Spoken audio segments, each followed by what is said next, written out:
This is a Brinly leaf collector. You know, they have an attachment for it so you can use it as a detacher as well. But for most people who purchase these things, this is to try to scoop the leaves up off your lawn and then allow you to dump those off. I've always looked at these and thought, hey, that's a pretty cool idea. Now it's fall and we still have some leaves down, so I'm really curious to test this thing out, and that's what we'll be doing today.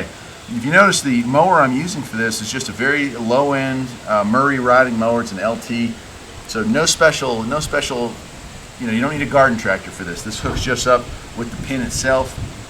Obviously, leaves don't weigh a whole lot, so we're not talking about hauling, you know, a large amount of weight, so it shouldn't be a problem. So let's fire this thing up. We'll take it down to some leaves. We'll try it on grass. Might try it on gravel to see if it picks up a lot of gravel along with it, and I'll give you my honest opinion. Here we go.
Pretty happy with it. I was actually surprised at how easily it works. There's very few things you need to know about controlling this.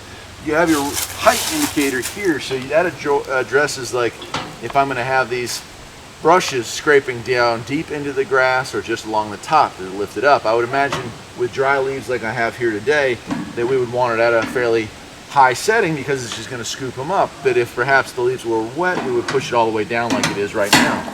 So that's how that adjustment works there.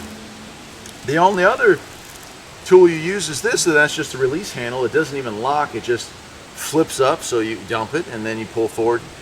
Good idea on their part. They gave us a little Velcro strap here, so you just mount it to the side of your tractor, and that seems to work very well. This is pretty cool tech. I would know that I would say if I had like an acre-sized lawn with a couple of good-sized trees on it, this would be perfect for that. Maybe a property like mine, gosh, I wish they made a bigger one for like garden tractors and maybe full-size tractors, because it definitely has a lot of potential. The mechanism itself seems to be fairly well built, so no issues there.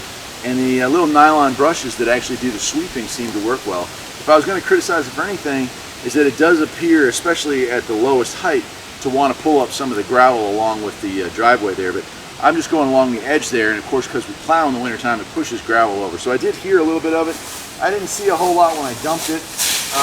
Most of it's just leaves. So I'm pretty happy. If I got to give it a grade, I'd say maybe an A-. And I don't know that there's technologically a way to avoid picking up rocks, because you certainly would want it to maybe pick up little twigs and acorns and stuff like that. So it's hard to ding it for that. Anyway, that's it. Oh, the little riding mower here, that's a real, I think it's a 12 horsepower. No problem whatsoever hauling this machinery. No problem whatsoever pulling it loaded or unloaded. So no issue no matter what kind. Even if you had a rear engine rider, I believe this would probably work out fine for you. So I'll give you a follow-up video perhaps during the winter time and let you know how it worked out here on the farm. And in the spring, I'm going to try, after cutting grass, to to scrape up some of those grass clippings and use it for feed for my critters down there. So it's kind of the poor man's hay baler. We're going to give that a shot in the spring, so that'll be part 3 or part 4. Anyway, till then, take care.